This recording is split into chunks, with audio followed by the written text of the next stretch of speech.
Bienvenue.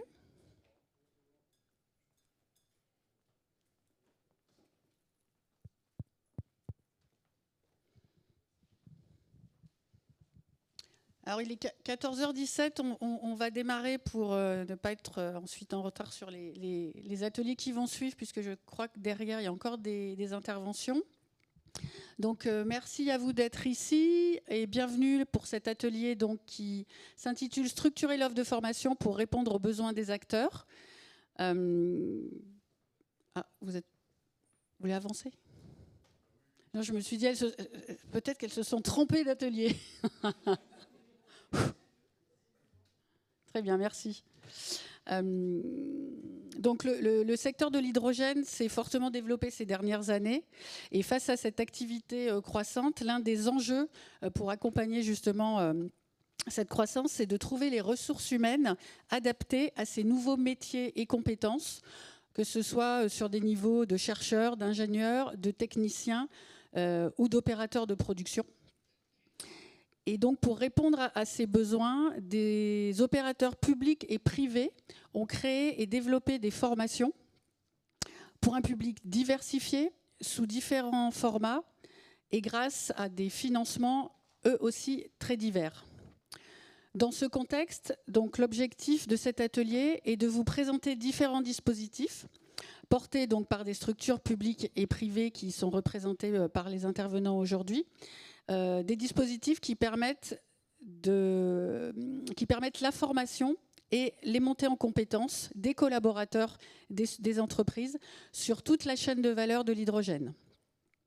Donc aujourd'hui, pour intervenir sur ce sujet, j'accueille donc Florence Druhart, qui est enseignante-chercheur à Grenoble INP FELMA et qui est chef du projet AMI Grenoble, donc qu'elle va vous présenter, qui est un projet sur la formation, bien sûr, dans l'hydrogène. J'accueille également Philippe Marmonnier, ingénieur de formation régionale à l'AFPA Industrie. Si je me trompe, voilà, merci. J'accueille Pierre Krebs, qui est business developer à la Symbio Hydrogène Academy. Et pour terminer, Thomas Muller, directeur hydrogène et nouvelles énergies de GRDF. Donc merci à eux de bien vouloir participer à cet atelier et de témoigner sur voilà, leur entreprise, leur projet et sur leur expérience de la formation. Donc on va démarrer. Donc voilà pour nos intervenants. On va démarrer avec donc une présentation de l'AMI Grenoble, accélération du montage des formations hydrogène. Merci. Donc voilà, oui, AMI, c'est pour répondre à un appel de manifestation d'intérêt lancé par France 2030 sur les compétences et métiers d'avenir. Donc il y a eu plusieurs vagues, on a fait partie de la première vague.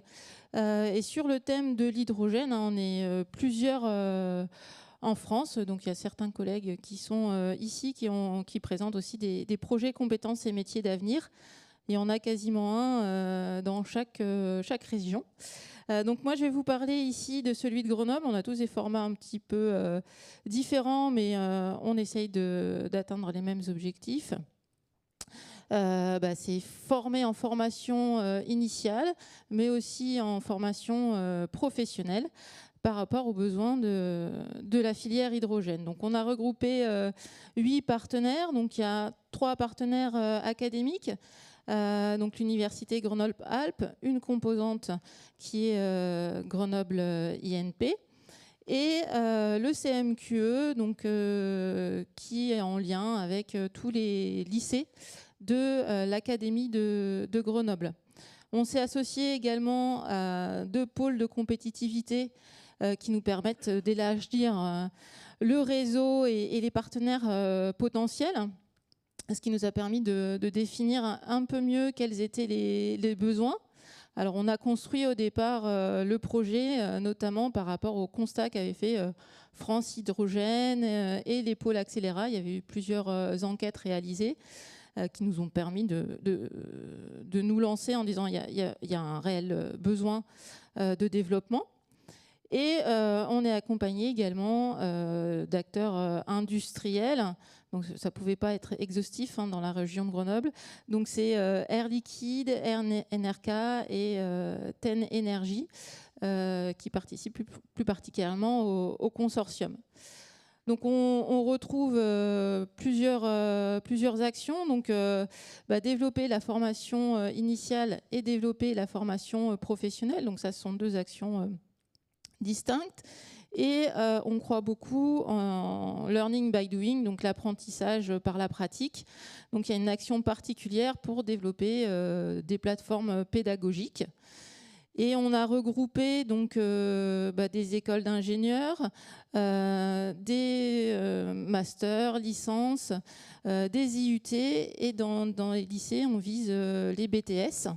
Donc il y a plusieurs niveaux, mais c'est aussi multidisciplinaire. Donc ça va du génie électrique pour les smart grids jusqu'aux matériaux pour faire les catalyseurs qu'on retrouve dans les électrolyseurs ou les piles à combustible. Donc c'est assez vaste. Et donc on a également, il faut arriver à avoir les ressources en apprenant.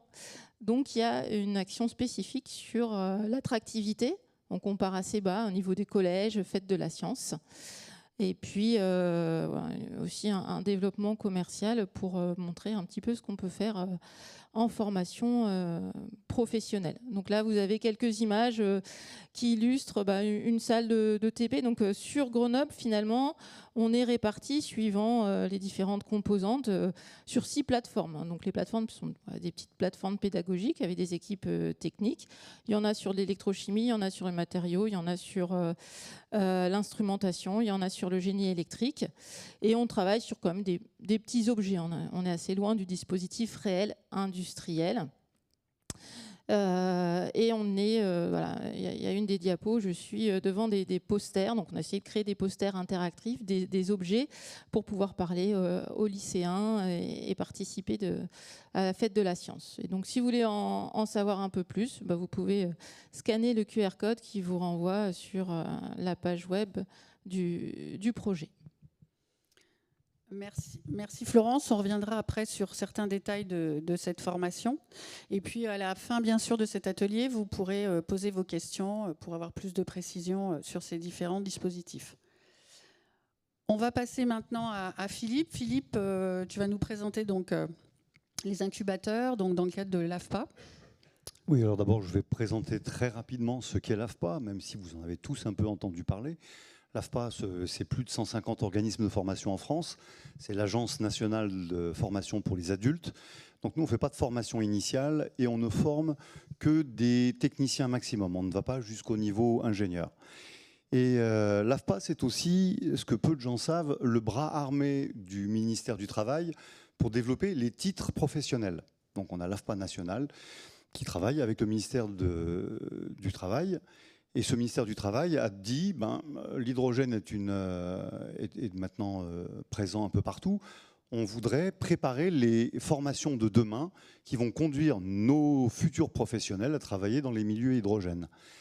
Donc on appelle ça des incubateurs de formation.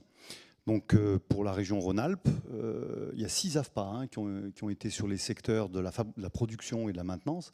Il y en a 2 en région Rhône-Alpes, puisque la région Rhône-Alpes est quand même une région qui est fortement dotée en projets hydrogène.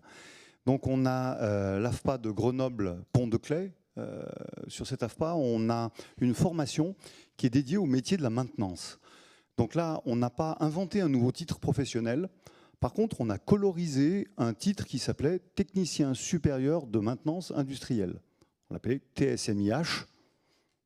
En sachant que TSMI, ça existe déjà, c'est un titre professionnel reconnu par le ministère du Travail. Et par contre, à Lyon, à Vénissieux, on est en train de développer avec une nouvelle cohorte de stagiaires un titre qui va s'appeler responsable technique d'installation hydrogène. Là, c'est plus des gens qui vont être en charge de lignes de production ou de stations hydrogène et qui vont devoir les faire tourner, les gérer. Donc, qu'est-ce qu'on y apprend dans ces... on fait un petit peu de chimie, assez logiquement, mais on y apprend aussi l'électrotechnique, l'automatisme, le pneumatique, l'hydraulique, etc., de la mécanique, puisque l'hydrogène est en fait multitechnologique. Donc on essaye de regrouper tout ça, en discutant d'ailleurs avec les partenaires de nos incubateurs, donc des industriels. Le ministère du Travail nous demande de vérifier que nos formations sont bien en phase avec les attentes des industries, en tout cas en région Rhône-Alpes. Donc on a rencontré pas mal d'industriels et on a vu par exemple que l'hydrogène était synonyme de froid. L'atome ou la molécule de dihydrogène, quand on la comprime, elle s'échauffe, et quand on la détend, elle s'échauffe. Donc on produit beaucoup de froid dans l'hydrogène. Donc on a des bancs froids, on travaille avec des échangeurs, et on travaille dans notre incubateur avec des entreprises qui fabriquent des échangeurs, donc qui ne sont pas spécialisées dans l'hydrogène forcément. Ça, c'est pour les incubateurs, donc ça dure 10 mois de formation, dont 2 mois en entreprise. C'est-à-dire que nos stagiaires partent 2 mois se confronter à l'entreprise. Et on est aussi partenaire d'un autre incubateur qui est européen, celui-là, qui s'appelle Green Skills for H2, for Hydrogen, et dont d'ailleurs la tête de pont en France, c'est la région Rhône-Alpes. C'est quelqu'un qui travaille à la région. Et donc, en fait, l'objectif pour l'Europe, c'est d'essayer de voir quelles seront les compétences nécessaires et suffisantes pour pouvoir travailler, pour les techniciens, pour travailler en milieu hydrogène. Mais pas que. Certains ingénieurs vont dans des formations Green Skills for H2, animées notamment par la Symbio Academy. Donc la région...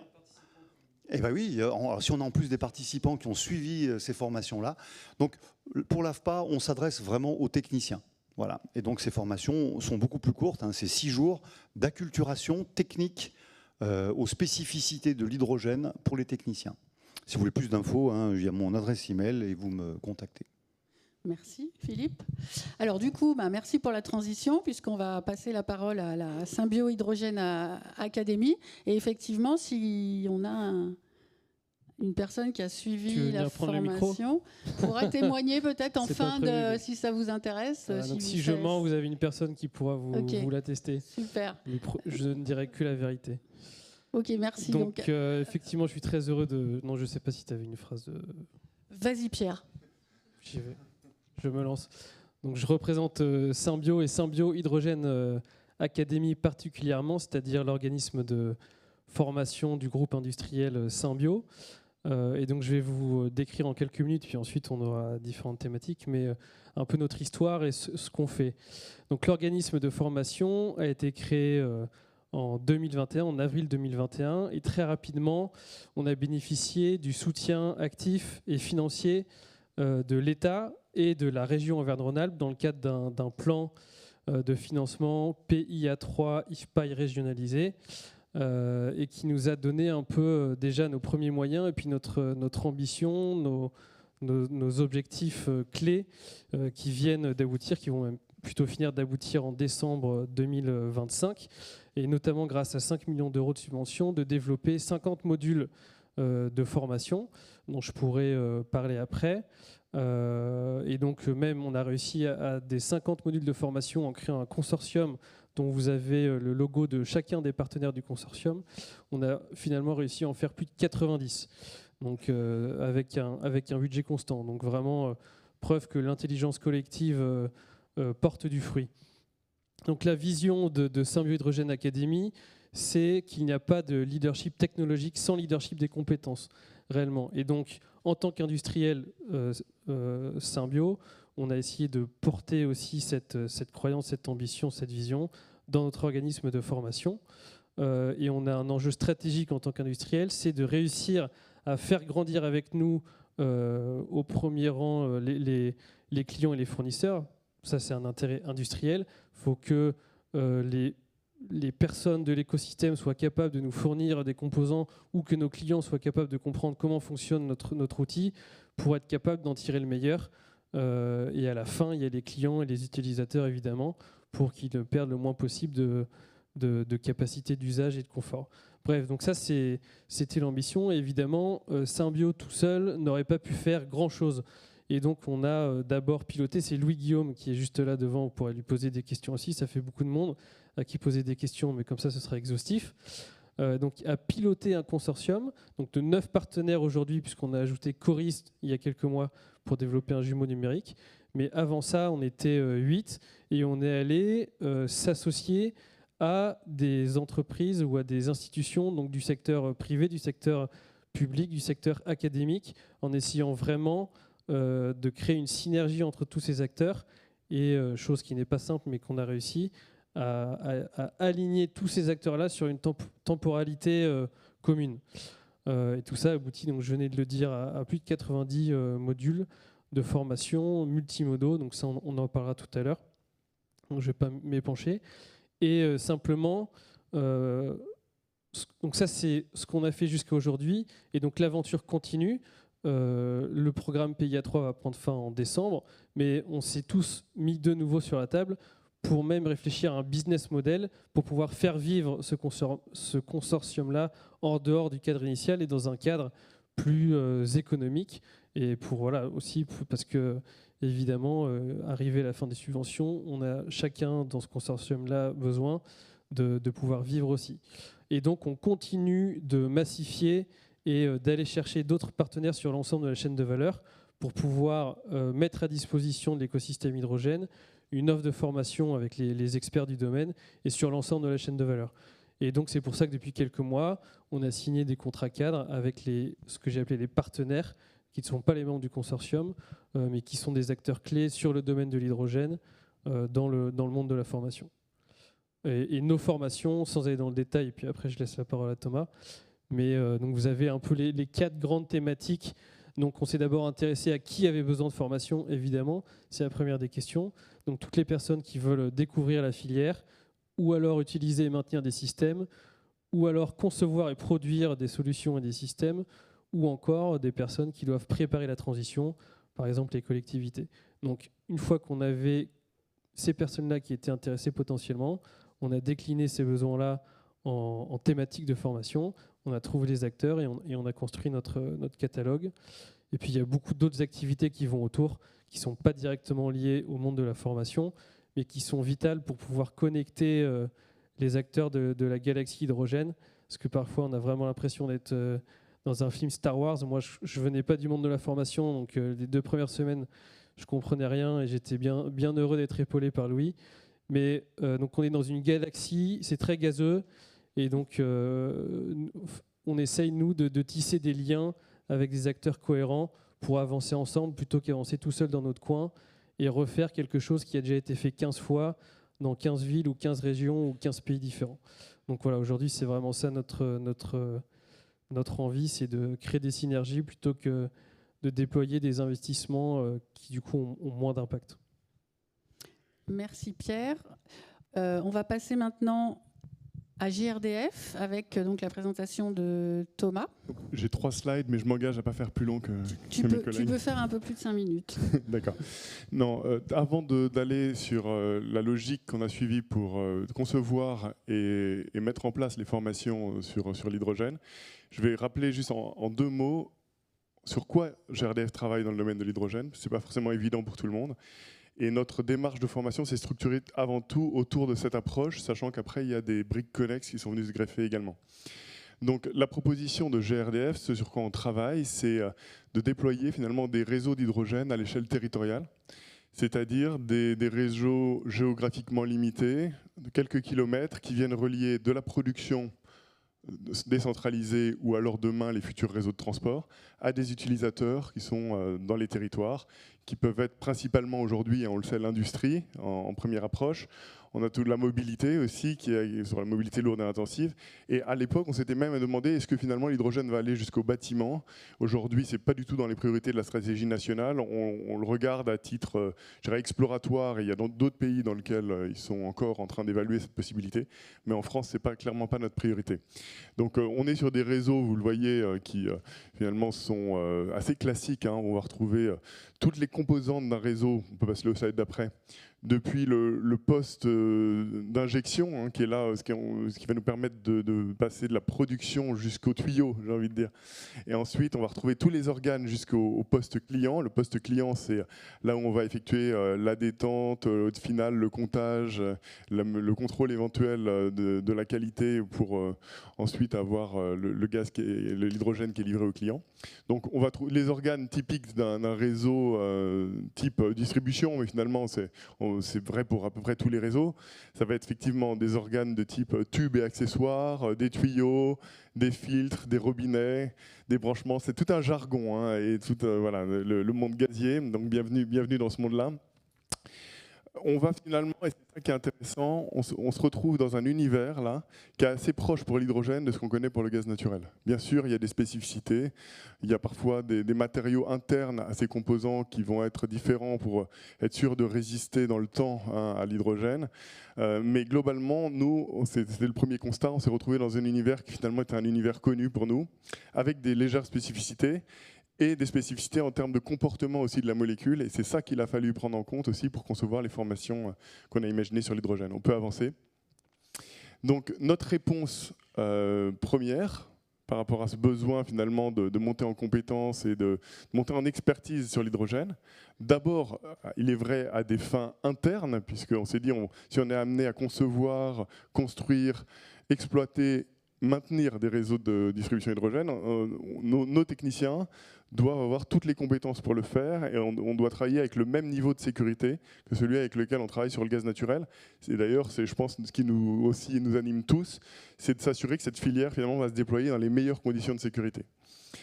Et donc on a répondu à ce besoin en créant, et d'ailleurs 2 personnes d'énergie formation qui étaient impliquées de A à Z dans le projet et qui aujourd'hui d'ailleurs sont concepteurs formateurs chez Énergie Formation.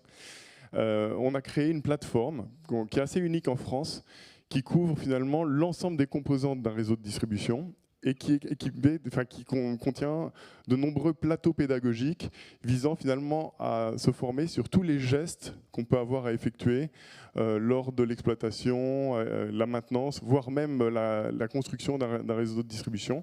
On va retrouver tous les matériaux typiquement utilisés dans le réseau de distribution. Donc, par exemple, pour les tuyaux, on va retrouver de l'acier, du polyéthylène, différents niveaux de pression qui correspondent à ce qu'on peut retrouver effectivement je dirais de 200 bars pour la livraison, en passant par 30 bars, ce qui va être la pression classique des électrolyseurs, mais ensuite en allant passant par la pression de 10 bars, qui est la pression typique maximale qu'on utilise dans les réseaux polyéthylène. Et on va retrouver tout ça, des postes de détente, comme je l'ai dit, des postes clients, etc. On va retrouver même des choses qui sont représentatives des usages, puisqu'on va avoir un réseau usine sur lequel on peut imaginer l'installation intérieure du client industriel. Et l'idée, c'est de pouvoir avoir l'offre la plus complète pour déjà l'interne, je l'ai dit, tous les partenaires de GRDF qui sont amenés à intervenir sur le réseau, les prestataires également, travaux et autres, qui font partie de l'ensemble du cycle de vie du réseau. Et même, c'est là où on commence à ouvrir, parce qu'on se dit, il y a beaucoup de choses qui intéressent l'ensemble de la filière. Parce que quand on travaille sur les spécificités de l'hydrogène, sur la détection de fuite, sur comment réagir par rapport à un jet enflammé, ça concerne tout le monde et pas simplement ceux qui opèrent des réseaux gaziers. Merci Thomas. Donc merci à tous les 4 pour cette première présentation. Donc comme on peut le constater, on a des formations qui sont très diversifiées dans les publics qu'elles adressent, dans les dispositifs, dans les modèles. Donc on va rentrer un peu plus dans le détail de ces formations. Donc j'avais première question qui est peut-être question, on va dire en 2 questions. Quel public plus précisément vous vous adressez ? Et puis sur la chaîne de valeur de l'hydrogène aussi, à quel niveau de cette chaîne de valeur vous adressez vos formations? Donc je laisse la main peut-être, Florence, on repart avec toi. Allons-y. Donc au niveau du public, y a tous les élèves qu'on retrouve dans les universités. Donc dans le supérieur, ça peut aller jusqu'au doctorat. Donc les formations dans le cadre du projet AMI, il y a peu d'actions dans ce cadre-là parce que à Grenoble, on est déjà une centaine d'années de formation à l'électrochimie, donc avec des laboratoires aussi dans lesquels sont nos doctorants. Il y avait déjà pas mal de choses en place à ce niveau-là. Et la force du projet, c'est que on a aussi embarqué dans ce projet-là le rectorat, les inspecteurs académiques qui vont développer des colorations au niveau des BTS. C'est vrai que c'était deux mondes qui communiquaient pas forcément très facilement. Donc voilà, on peut échanger nos compétences pour créer des séquences de formation de ces BTS. Alors, les BTS qu'on vise, c'est plus des BTS maintenance, parce qu'on a identifié ça aussi comme un besoin important. Et puis aussi, c'est ceux qui étaient présents et prêts à s'investir, parce que bon, changer une maquette, c'est pas toujours évident. Et la réforme au niveau des IUT, où on est passé à une formation en 3 ans, c'était l'occasion aussi d'introduire une coloration. Donc, notre stratégie, ça n'a pas été de créer une formation spécifique hydrogène pour un public spécifique, mais de colorer des formations qui sont en matériaux, en hydraulique, en gestion des gaz, en instrumentation, en électrochimie, en génie des procédés. Et si on part donc du début de la chaîne, donc je le disais, on essaye de viser aussi, la chaîne des apprenants.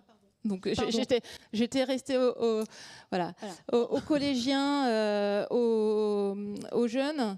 C'est vrai qu'au collège, dès la 3e, il faut qu'ils s'orientent. Et puis au lycée aussi, il y a plein d'étapes d'orientation. Donc si on veut des jeunes qui sont intéressés par la science, qui n'ont pas peur de l'industrie pour l'énergie, il faut leur en parler tôt. Alors, malheureusement, pour vous, acteurs de l'hydrogène, le temps qu'ils arrivent, peut-être que le marché aura beaucoup changé, mais ce sera... C'est pas grave, on est là pour ça. Oui. Donc voilà, c'est sensibiliser à différents métiers. Et une des actions, c'est de former les formateurs et de leur proposer des séquences qui peuvent être faites en classe, donc plutôt en physique, chimie et technologie pour coller au programme et présenter les métiers. Donc en plus de ce qui existe déjà sur la fête de la science. On a des collègues du projet Géniaux, qui est un CMA sur l'hydrogène en Occitanie, qui a développé la fresque de l'hydrogène. Donc on s'est formé avec eux et puis on peut proposer ça aussi pour faire de la médiation scientifique et puis ça contribue aussi à l'acceptabilité de cette filière. Ok, donc on comprend bien que vous intervenez plutôt en amont, même si ensuite on parlera formation continue, enfin formation professionnelle, mais vous formez des personnes qui seront ensuite, des collaborateurs qui seront ensuite donc disponibles pour les entreprises, donc en tant que jeunes diplômés. On est plutôt sur cette... Alors des jeunes diplômés qui, j'espère, vont trouver des stages dans les entreprises, parce que voilà, il y a cette partie aussi qui est importante. Et on fait également aussi de la formation professionnelle parce que, à titre personnel, des personnes qui veulent monter en compétences peuvent intégrer les circuits. On propose aussi des formations courtes.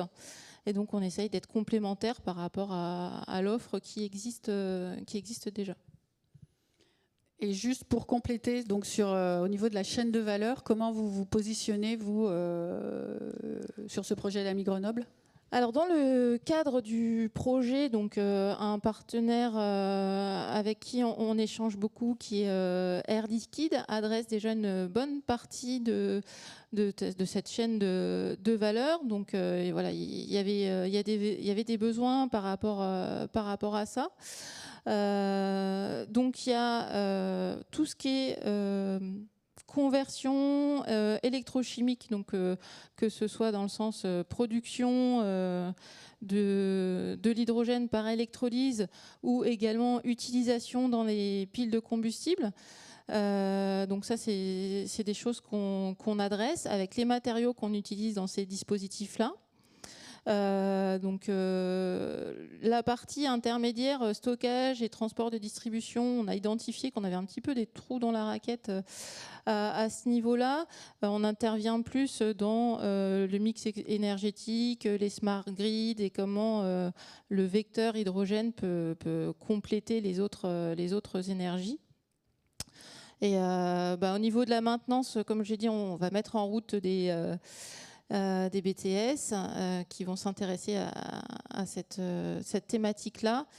Et la sécurité, elle est incontournable. Donc voilà, le projet, il y a encore 3 ans à développer. Donc on a identifié des trous dans la raquette qu'on va prendre en main pour monter des contenus ou aller les chercher, éventuellement collaborer avec ceux qui sont autour de la table ou d'autres organismes.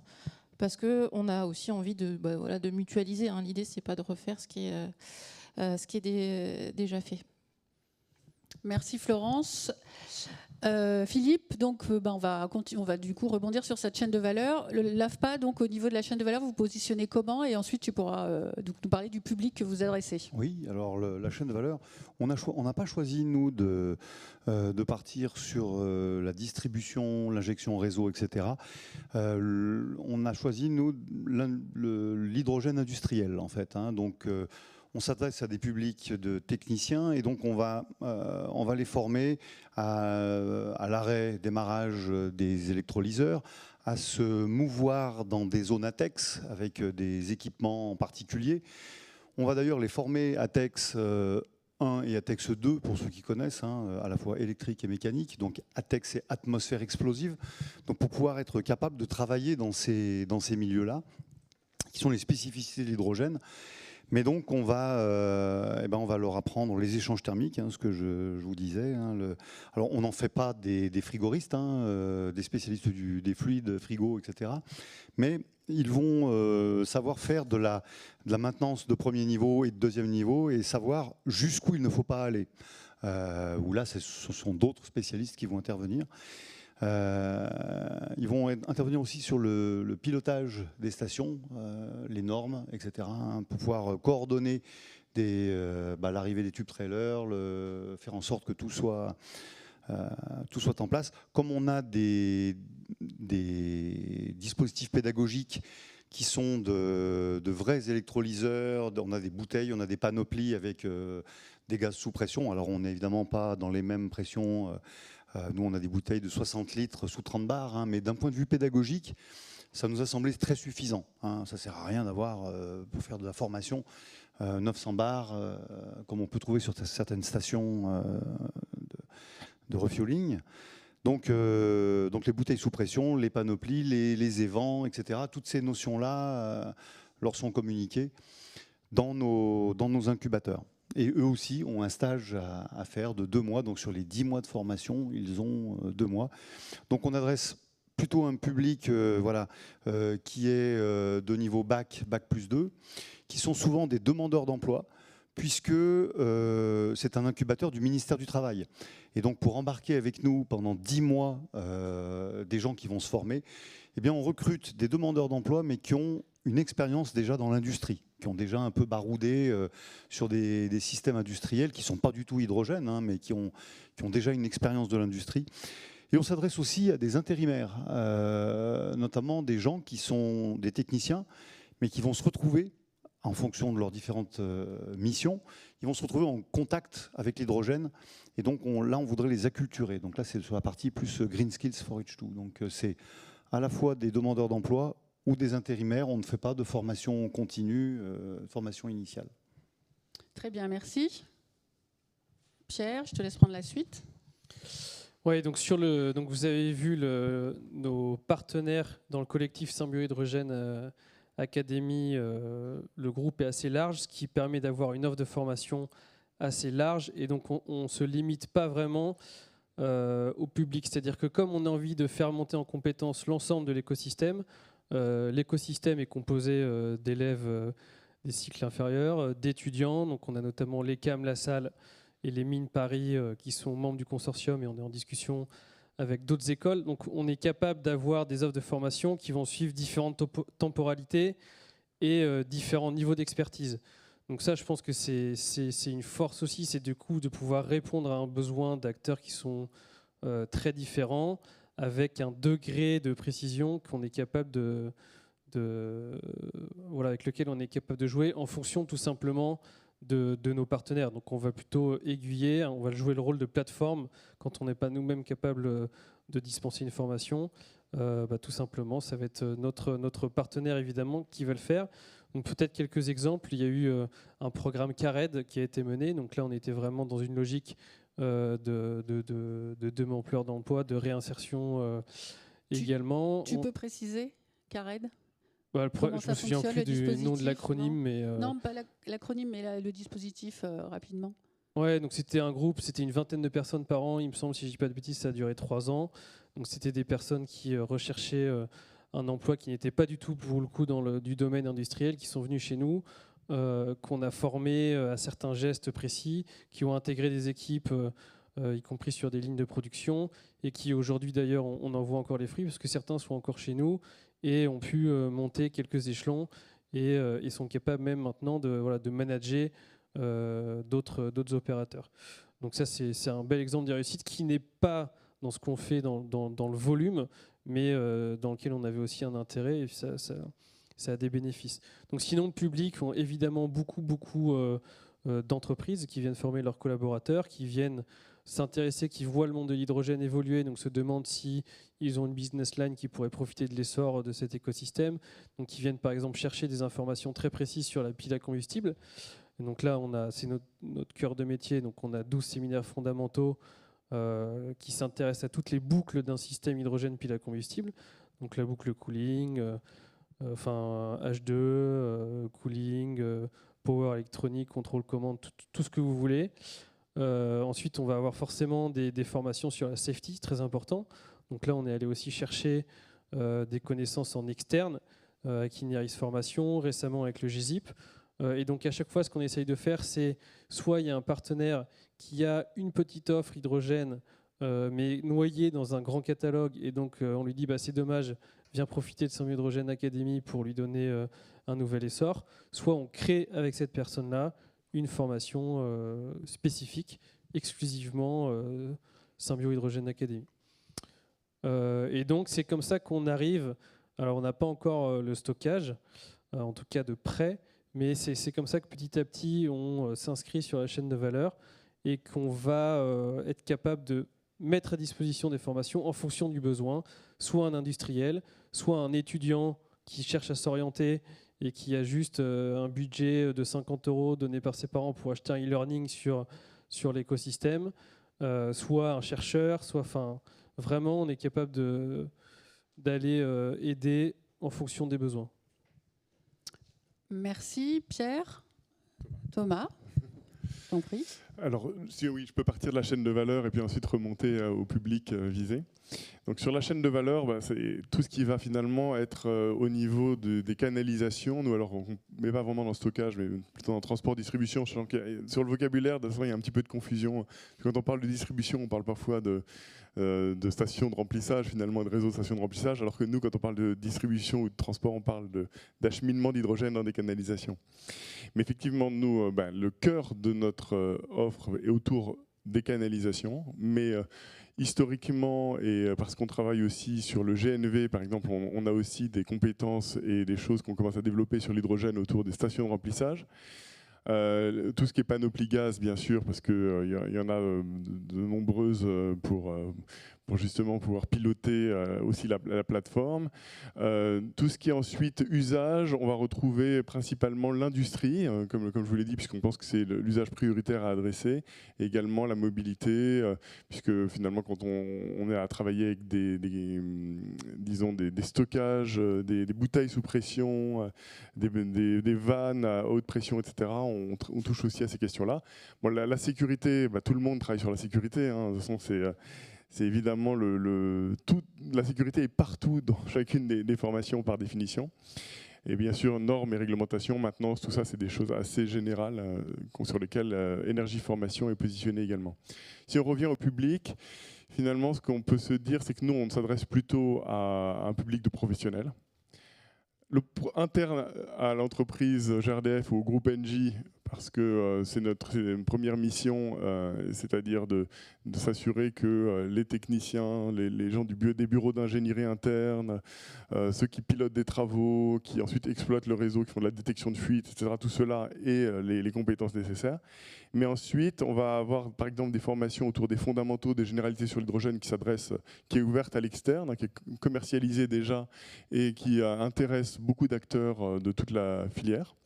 Notamment, on peut mettre en avant au travers d'une installation pédagogique qu'on appelle la table hydrogène, les différences de caractéristiques et spécificités entre le gaz naturel et l'hydrogène. Et c'est assez ludique et à la fois très pédagogique de comprendre comment réagissent finalement l'hydrogène par rapport au gaz naturel, que ce soit quand il est enflammé ou quand il n'est pas enflammé. On a ensuite des formations qu'on souhaite de plus en plus aussi ouvrir à l'externe autour de différents sujets qui vont être connexes à la canalisation. Et pour ça, bien sûr, ça peut être les autres distributeurs en France ou à l'étranger, mais également les opérateurs de réseaux de transport et ensuite tous les personnels techniques qui sont amenés à intervenir sur des installations hydrogènes finalement. Donc petit à petit, je dirais que cette offre de formation s'enrichit et s'ouvre. Voilà, pour finalement être au service aussi de l'ensemble de l'écosystème, parce que c'est ce qu'on va peut-être se dire aussi, mais le monde de l'hydrogène est un petit monde et on a besoin aujourd'hui d'être bien complémentaires et en même temps de mutualiser un certain nombre de choses. Ouais, on reviendra sur la mutualisation du coup en fin d'intervention. Je vais te laisser la parole encore Thomas, puisque tu avais commencé à en parler. Donc on a compris que les publics étaient différents. Donc par rapport à ce public très différent, vous avez aussi des dispositifs, des méthodes pédagogiques qui sont différentes également. Donc est-ce que tu peux enchaîner sur ces dispositifs, sur ces méthodes pédagogiques? Bien sûr. Et qu'on verra ensuite avec les autres intervenants. Peut-être le slide qui va avec, bon, même si en fait finalement là voilà, il y a l'ensemble de la chaîne et des petits pictos qui représentent les méthodes pédagogiques. Je pense que la première chose, c'est que bien sûr il y aura des formations, il y aura des parties en salle, il y aura des parties qu'on peut faire en e-learning, ça c'est clair, et Énergie Formation fait ça depuis longtemps. Les bancs pédagogiques, j'en ai parlé, plein de bancs pédagogiques en salle ou également à l'extérieur. Mais ce qu'on n'a pas trop, c'est ce qui est laboratoire et les jumeaux numériques sur l'hydrogène, on ne l'a pas aujourd'hui. En revanche, ce qui est le plus important pour Énergie Formation, et il s'exprime souvent là-dessus, c'est qu'on a besoin de pratiquer, on a besoin de maniper.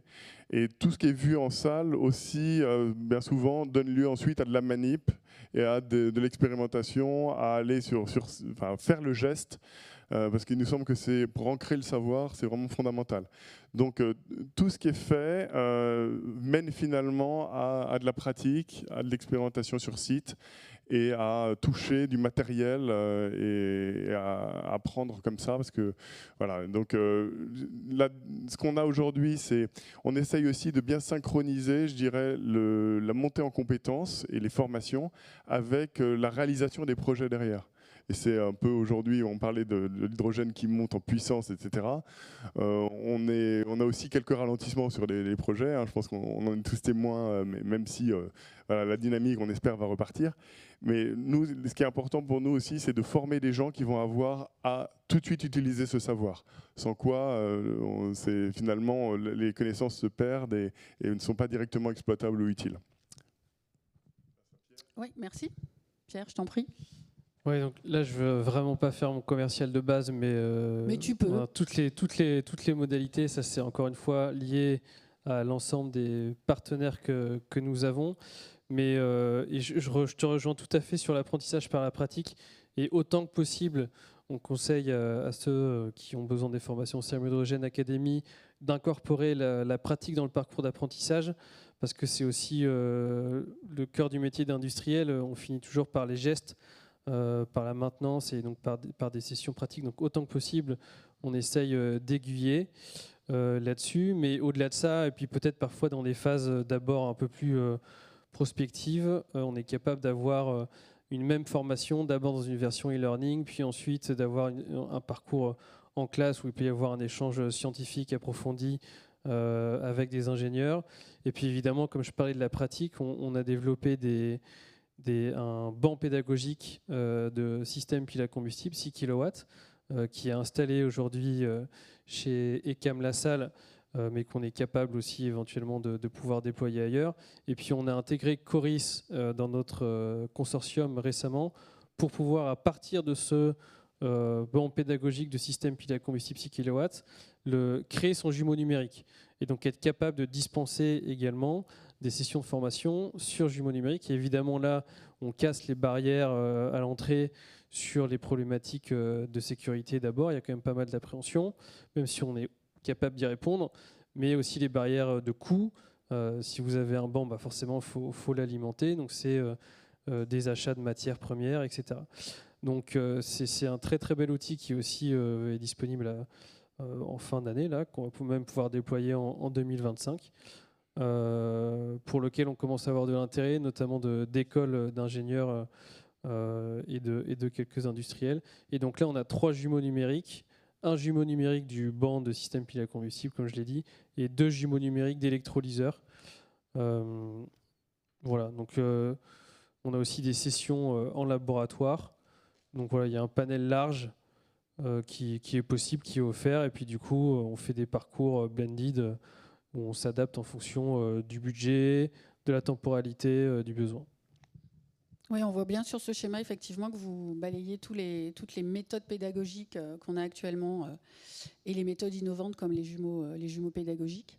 Et puis tout ce qui va être aussi hybride.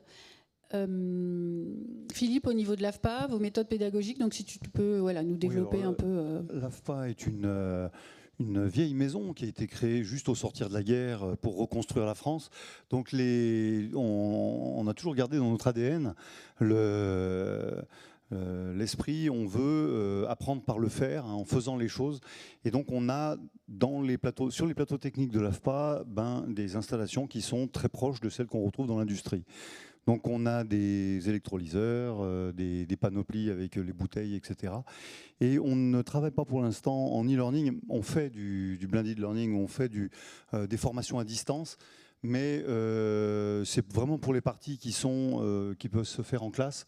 On fait des classes distantes ou des classes présentielles, mais la grosse partie de nos formations, et c'est aussi lié à notre public, qui sont des techniciens et qui vont devoir maniper pas mal et qui vont devoir s'habiller, pratiquer les gestes. Donc nous, on est plutôt sur banc pédagogique semi-industriel. C'est des bancs pédagogiques qui ne tiennent pas sur un bureau. C'est des choses qui sont un petit peu plus volumineuses. Merci. Et puis pour l'AMI Grenoble, est-ce qu'il y a des méthodes pédagogiques un peu particulières que vous avez développées ou que vous cherchez à développer ou en parlant d'attractivité aussi, il y a des choses. Je sais qu'il y a des choses nouvelles qui ont été mises en place. Il y a des pratiques ancestrales, tableau, crayon. Donc ça, c'est plus au niveau ingénieur, master. Il y a encore les cours magistrales, des interventions de conférenciers industriels. Donc ça, c'est un moyen aussi de montrer la réalité ça permet de toucher un grand monde, une grande promotion. Quand Felma, si on prend tous les premières années, ils sont 360. Donc ça vaut le coup là, de faire un cours magistral et une conférence à tous. Mais c'est vrai qu'on est parti plutôt du présentiel, des TP classiques de 4 heures, mais de plus en plus, on fait des situations d'apprentissage et d'évaluation. Donc ça, c'est le terme dédié pour les BUT. En école d'ingénieur, on parle de projets d'innovation, de projets multidisciplinaires. Donc là, on prend des étudiants qui doivent travailler à 3 ou 4 et qu'on lance sur un projet pour qu'ils se rendent compte un petit peu de la vraie vie, que ça ne marche pas toujours.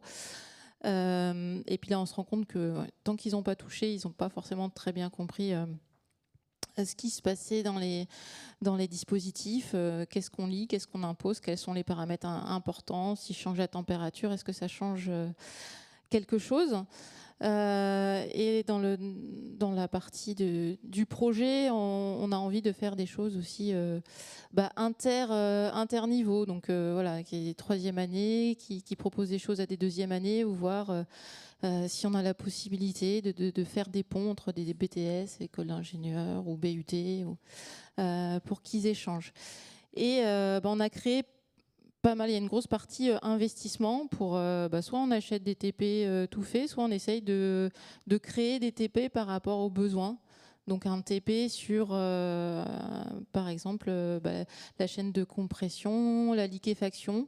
Alors on a un peu peur de faire ça avec l'hydrogène et puis toute la sécurité que ça pourrait demander. Donc voilà, on fait ça sur d'autres gaz. Et après, voilà, là, ça peut être intéressant d'avoir en complément des émulateurs, des jumeaux numériques. Donc c'est pour ça que c'est en pointillé en fait. On est parti du présentiel et de la pratique et on vise à développer des choses hybrides ou jumeaux pour compléter, parce qu'en fait on a des promotions entières, donc quand il y en a qui font la pratique, il y en a d'autres qui sont à côté qu'il faut aussi qu'on occupe, donc il y a cette problématique là. Et pour toucher le jeune public, parce que vous voyez, en fait, on a un triaxe. Il y a les niveaux, les méthodes pédagogiques dont on est en train de parler, et le niveau d'expertise qu'on veut utiliser. Donc, à chaque fois, on a positionné, on développe des outils adaptés.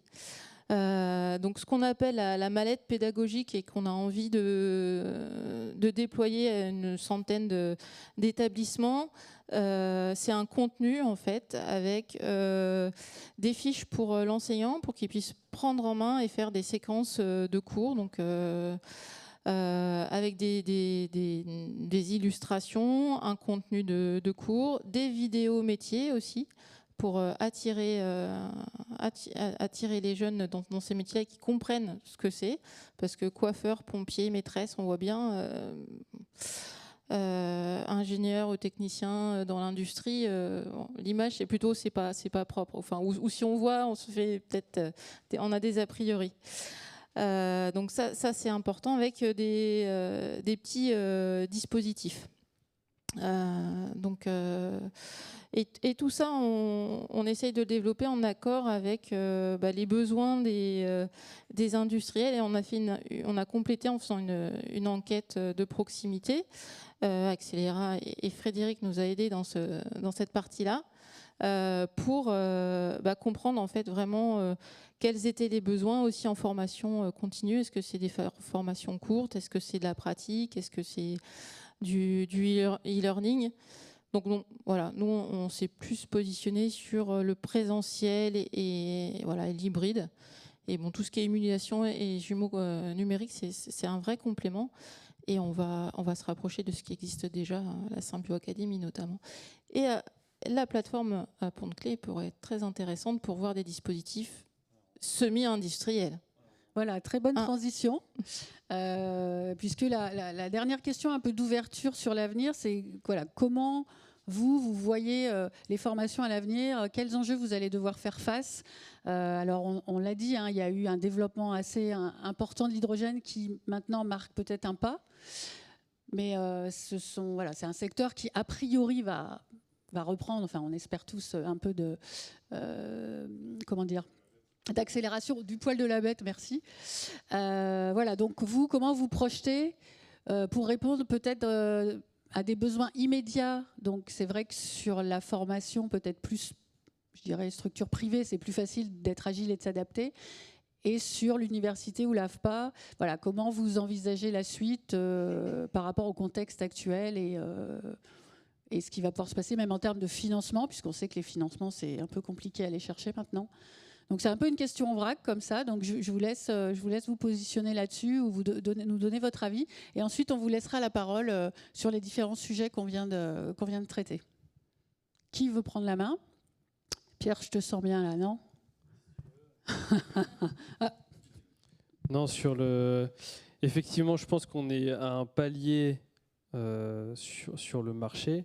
En revanche, je pense que c'est tout à fait naturel qu'il y ait des phases comme ça dans une industrie naissante. Il y a une telle complexité pour réussir à redéployer une nouvelle filière. Si je parle uniquement de Symbio, mais je pense que c'est le cas pour beaucoup d'autres industriels. La Gigafactory qu'on a réussi à sortir de terre en 2 ans, quand même, c'est déjà bien de le souligner. Il faut pouvoir regarder dans le rétro. Les machines qu'on a de production qui tournent n'existaient pas. Donc en fait, on a dû concevoir nos solutions, les solutions pour produire les solutions, etc. Donc évidemment, il y a eu un gros coup de boost de subventions pendant longtemps. Il se trouve qu'il y a un ralentissement des subventions, on connaît le contexte. Et en l'occurrence, c'est assez naturel qu'il y ait plutôt un vent, ou en tout cas ça donne vraiment l'impression qu'effectivement il y a une chute. En réalité, pour le moment, c'est une stagnation, mais tout le monde voulait, et c'est bien légitime, que la croissance soit continue.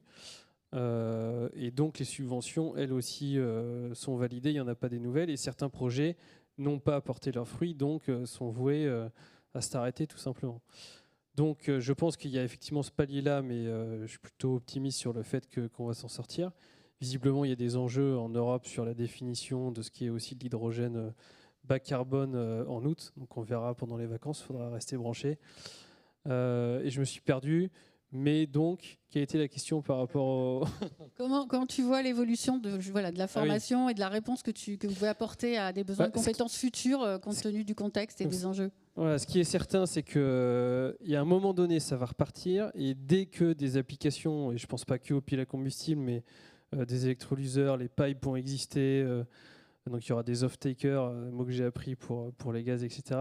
Dès qu'il y aura tous ces besoins-là, tout le monde, d'un coup, va investir. Aujourd'hui, la formation, c'est un peu le parent pauvre, entre guillemets, mais tout le monde va se réveiller quand il y aura une certitude que, ça y est, il y a des cas d'usage qui arrivent et qui sont là. Et donc, nous, notre enjeu, c'est pendant l'année prochaine, l'année d'encore après, c'est de fédérer les acteurs qui veulent jouer commun et d'être prêts à mettre la clé dans le contact et à partir. Et donc, un exemple, la maintenance.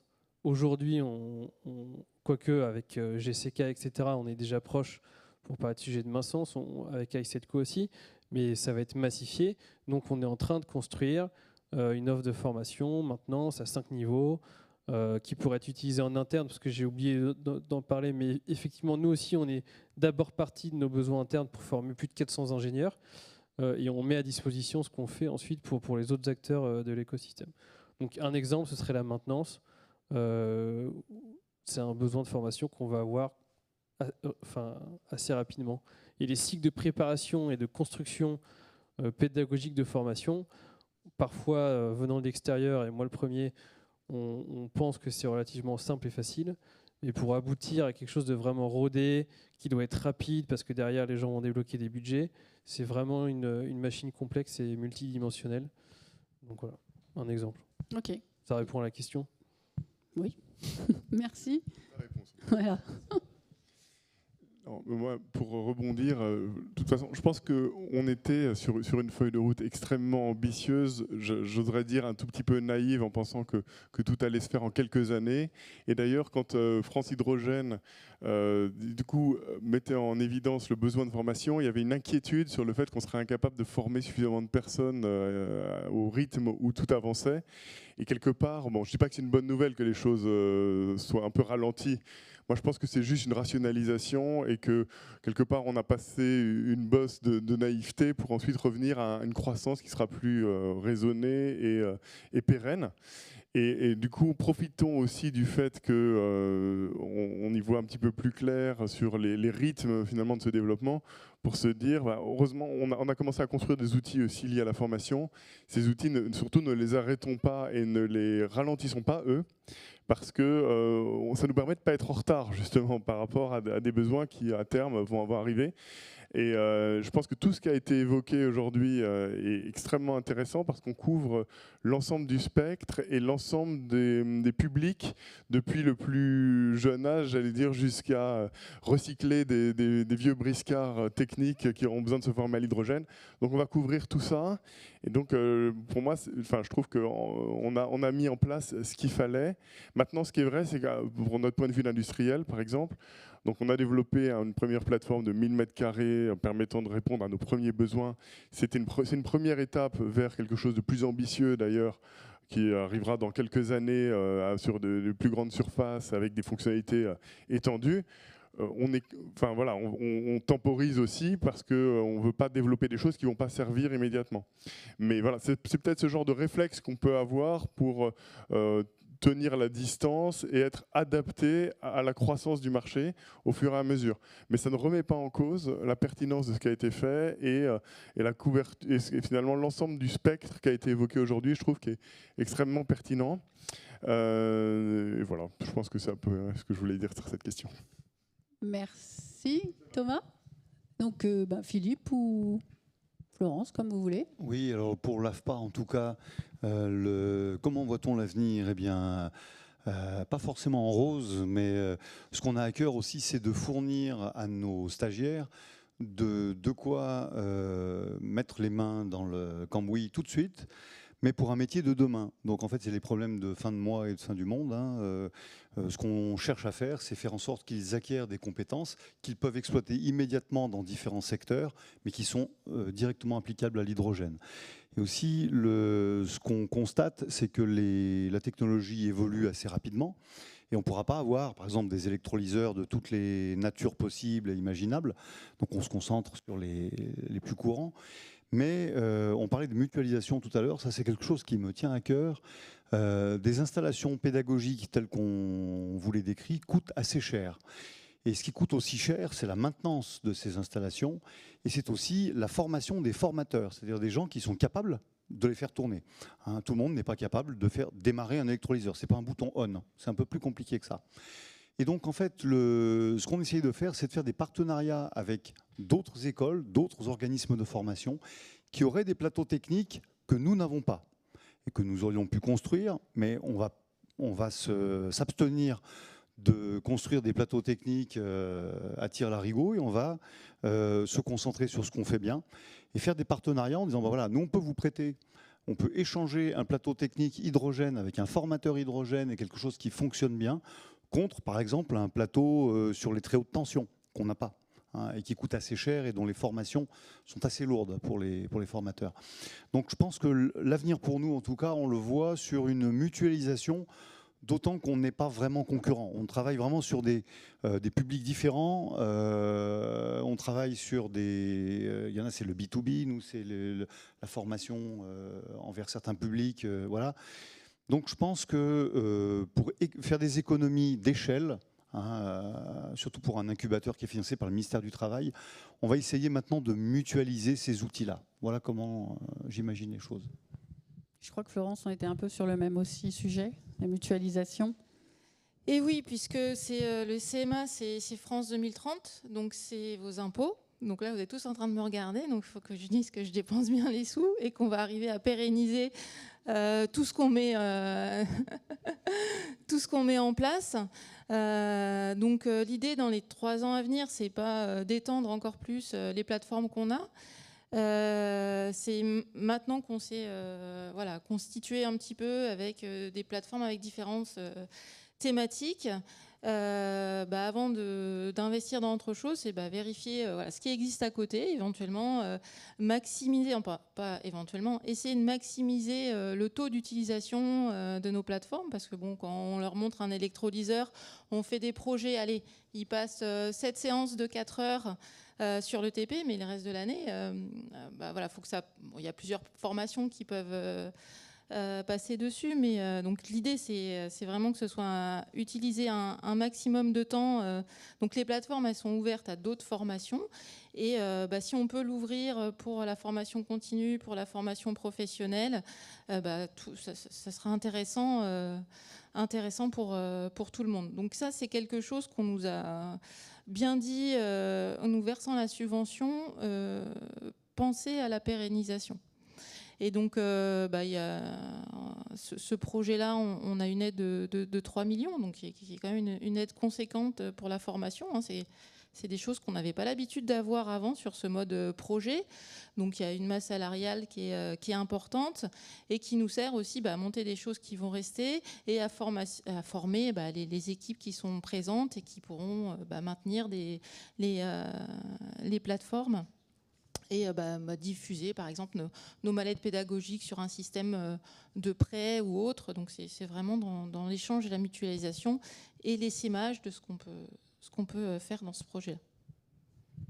Merci. Donc, le mot de la fin, ça sera oui, coopération, mutualisation, anticipation aussi un peu, et puis adaptabilité, agilité, comme je pense dans un peu tous les secteurs. Merci à vous quatre. On va passer à la séquence de questions.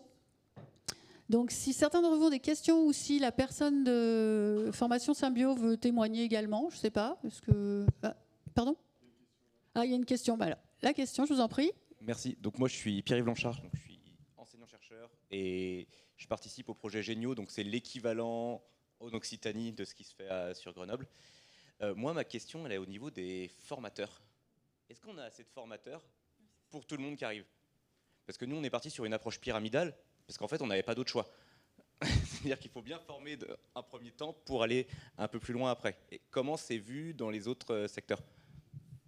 Si je peux apporter juste un élément de réponse à ça, je crois que l'AFPA d'Albi fait partie du consortium Géniaux aussi, mais plus sur la mobilité, alors qu'à Vénissieux, on est plus, et à Grenoble, sur l'industrie. Mais la question des formateurs est cruciale. Et je vais vous donner un exemple. L'organisme Ineris, qui gère en France la partie ATEX, par exemple, eh bien, ils ont même abandonné l'idée de former des techniciens ATEX 1 et 2, niveau 1 et 2. Aujourd'hui, ils se concentrent sur les ATEX 3, 4 et au-dessus. Et donc, nous, on cherche à former nos formateurs, puisque c'était l'essence de la question, et nos formateurs ont un mal fou à se faire inscrire à ces formations-là. On y arrive, mais de temps en temps, on est proche de la prostitution. Là, il faut pas se... On compte le nombre de formations sur de haut niveau sur les doigts d'un moignon. Donc il faut vraiment y aller. Et pour vous dire, oui, on a un de nos formateurs, Hydrogène, qui est un formateur technicien de maintenance industrielle très avancé sur pluritechnologique et qu'on a monté en compétences. Pour l'inscrire, il est spécialiste de tango argentin. Eh bien, l'Ineris lui a proposé des formations en espagnol. C'était les seules qu'ils avaient à leur disposition. Alors on a dit non, mais il ne parle pas espagnol. Et il faudrait... Non, sincèrement, votre question est embêtante. Et aussi, on est sur un milieu qui est assez nouveau. C'est-à-dire que nous-mêmes, nous ne sommes pas des spécialistes de l'hydrogène. Donc on apprend aussi en avançant, en côtoyant les industriels et les spécialistes dans les différents secteurs. Et quand on construit nos formations, on construit avec ces gens-là. On n'invente pas d'une feuille blanche une formation. Mais la formation des formateurs, c'est vrai, est difficile. D'autres compléments ? Florence, peut-être ? Je confirme. Merci.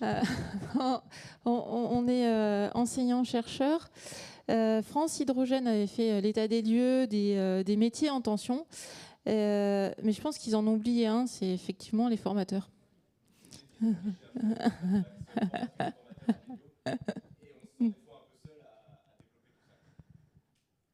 Et c'est pas forcément en plus des métiers non plus qui attirent enseignants-chercheurs, malheureusement. Merci. Tu voulais compléter ? Ouais, peut-être avec une légère brise d'optimisme quand même un peu différente pour notre offre de formation. En l'occurrence, sur la plupart des formations, quand c'est Symbio Hydrogène Academy, entre guillemets en propre, les formateurs sont nos ingénieurs. Si je parlais de la maintenance, les formateurs seront nos techniciens de maintenance, etc.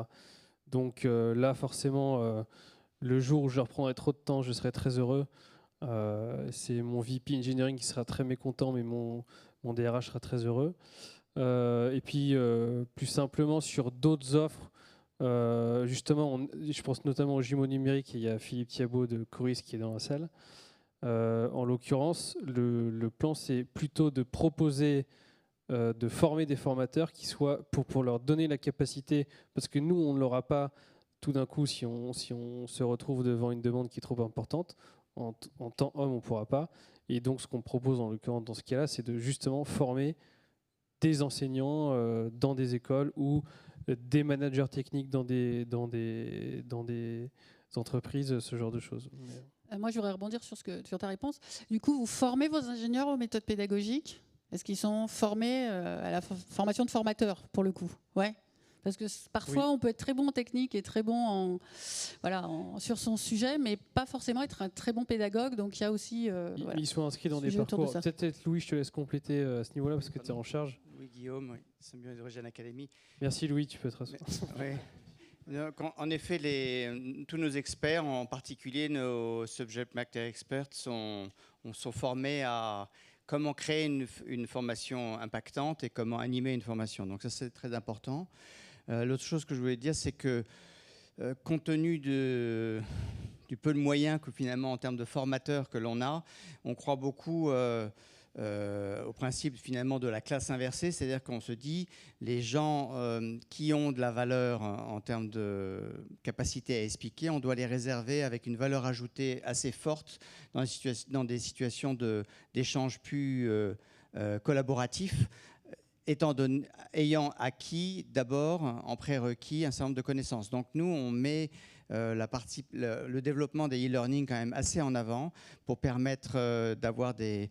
On a fait des mini-MOOC en fait finalement qui sont très denses, hein, c'est l'équivalent de que sais-je, mais digitaux, et qui ensuite ouvrent la possibilité à des sessions de questions-réponses, à des masterclass.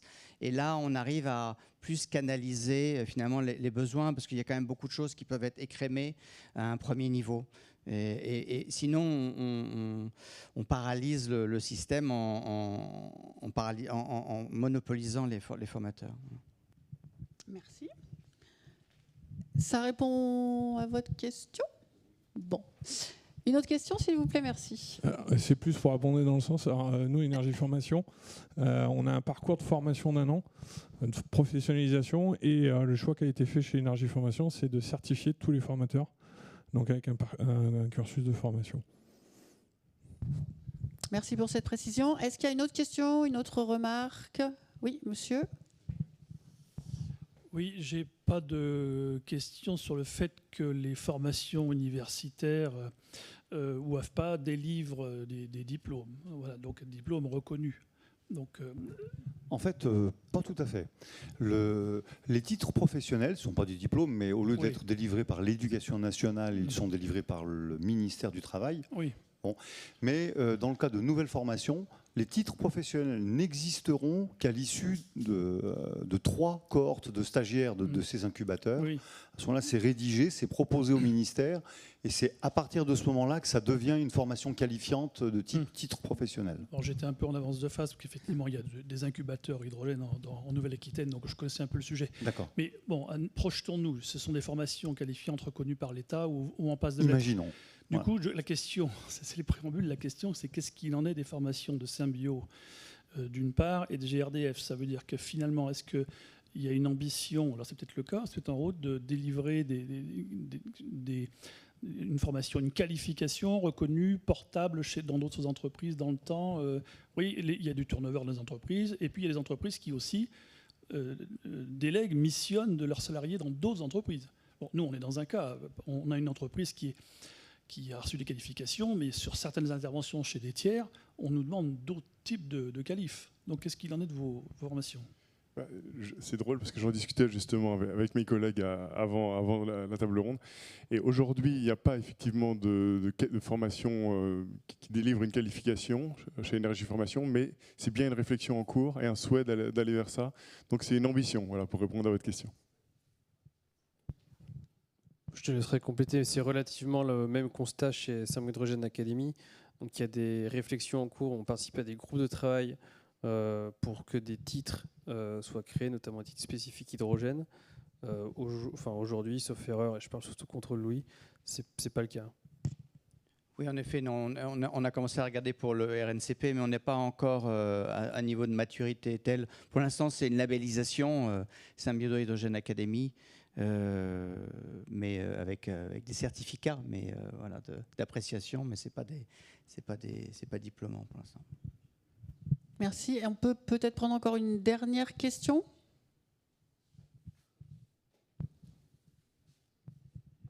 Merci. Moi, c'est plus revenir sur les collèges et lycées. Quels sont les moyens d'action en fait pour que ça rentre dans les collèges et lycées? Je pense qu'on a à peu près le même recul qu'à Grenoble. Quand il y a le rectorat en place, il y a une inertie au rectorat qui fait que c'est très très très lourd d'aller dans ce sens-là et d'aller dans Enfin, je ne demande pas qu'ils aient un TP hydrogène, mais juste de la coloration et qu'il y ait des choses qui soient mises en place, c'est pas simple en fait. Florence.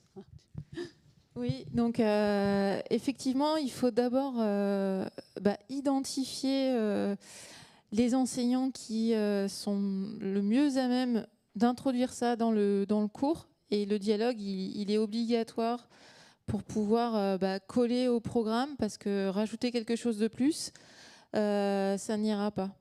Enfin, ça ne durera pas dans le temps, en tout cas. Alors là, comment faire pour le rajouter au programme?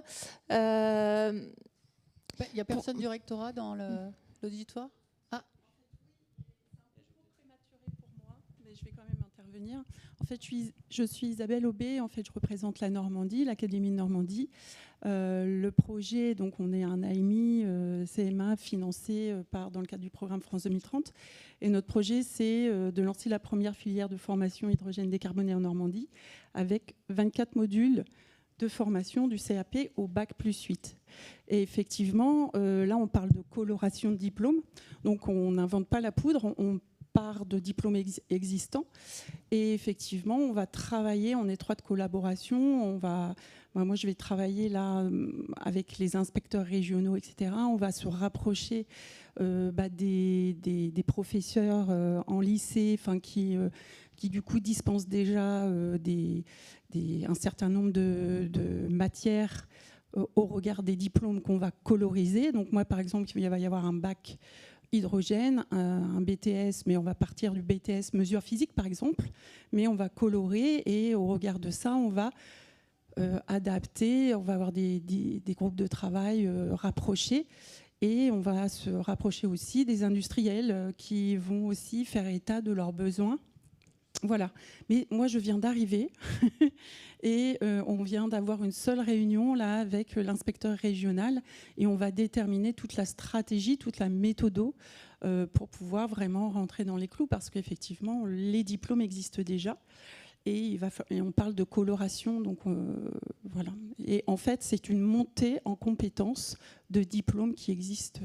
Voilà mon témoignage que je peux apporter à ce stade. Merci. L'année prochaine, je pourrais vous en dire un peu plus. Ce sera peut-être en Normandie pour la journée hydrogène dans les territoires, je ne sais pas. Florence? Pour compléter, nous, on s'est rapproché de la Maison des Sciences. Je crois que je ne sais plus si c'est la Maison de la Science, la Maison des Sciences. Il y en a plusieurs en France et il y a un réseau des Maisons des Sciences qui ont pour rôle, entre autres, de former les enseignants. Et eux, au niveau national, en fait, peuvent faire remonter dans les ministères, je pense, un intérêt pour peut-être modifier les programmes. Mais on ne pourra pas y aller juste avec l'hydrogène. Je pense qu'il faut parler de thématiques énergie et qu'il faut une offre globale. Au niveau de Grenoble, on a la chance d'avoir beaucoup de CMA. Il y en a dans le nucléaire, il y en a dans la batterie, il y en a dans le photovoltaïque. Et si on y va tous en disant il y a un programme énergie qui pourrait être intéressant à développer, là, on aura peut-être un petit peu de poids. Mais encore, voilà, comme on disait, il faut collaborer, mutualiser. Et puis, je pense qu'il faut qu'on propose une offre complète, bien construite. Simplement un complément humblement, mais notamment via le CMQE d'Auvergne, enfin je ne sais plus quel est son nom. Ouais. Enfin, non, t'es pas chimie, toi non. Véhicule. Non, CMQE, Centre des métiers de qualification d'excellence. Campus des métiers des qualifications. Donc avec Denis Rennes, avec qui on travaille, en fait, il fait partie de l'écosystème Cara. Bref, il y a des actions auxquelles on participe. Il y a tout un réseau d'industriels qui participent à cet environnement-là. Et il se trouve que dans un cadre plus global, des actions qu'on propose avec eux sont des visites de sites. Et donc là, pour le coup, c'est parfois avec un public jeune, même si c'est des consignes de sécurité particulières avec même à ce stade-là, ça demande effectivement de la préparation plus spécifique, mais on ouvre le site tout simplement pour qu'ils puissent ouvrir grand les yeux, s'émerveiller et éventuellement faire naître des vocations. Ouais. Donc on le fait Ça va pas être massif, on va pas prendre tous les collégiens d'Auvergne et de Navarre, mais on le fait parfois. Il y a les stages de 3e et de seconde, hein, maintenant, il y en a beaucoup. Hein. Là, en seconde, à la mi-juin, ils sont tous dispo. Hein. Ouais. Un dernier mot, parce qu'on a dépassé le temps, et je pense qu'à moins le quart, il y a un autre atelier. Tu voulais rajouter quelque chose, Louis, rapidement? En tout cas, c'est pas encore, c'est pas officiel, mais c'est pragmatique. Et puis après, on pourrait dire que ça pourrait se développer. Mais on a évidemment, nous, en tant qu'industriels, beaucoup de contacts avec un certain nombre de laboratoires, mais d'universités et d'écoles, ne serait-ce que parce que pour les recrutements. Voilà. Et on est amené à contribuer à pas mal de programmes avec des professeurs qui veulent monter des options au sein de l'énergie ou des projets industrie. Et donc, par ce biais-là, on implante des modules on contribue à l'augmentation des modules de formation hydrogène dans les écoles. Et là, c'est plutôt école d'ingénieurs et université, là. Merci. Donc on va s'arrêter là. N'hésitez pas, si vous voulez continuer les échanges avec nos intervenants, à les toper à la sortie de cet atelier. Je voulais vous remercier d'avoir participé à cet atelier. Merci à nos intervenants, c'était très intéressant. Voilà. Et je voulais aussi remercier les petits passeurs de micro, nos petits collègues de Tenerdis. Et Tenerdis également, puisque on va compléter sur l'AMI Grenoble, qui nous ont aussi aidés à faire les enquêtes pour l'AMI CMA auprès des industriels. Voilà. Merci beaucoup à tous. J'espère que ça vous aura éclairé sur certains sujets et à très bientôt. Merci.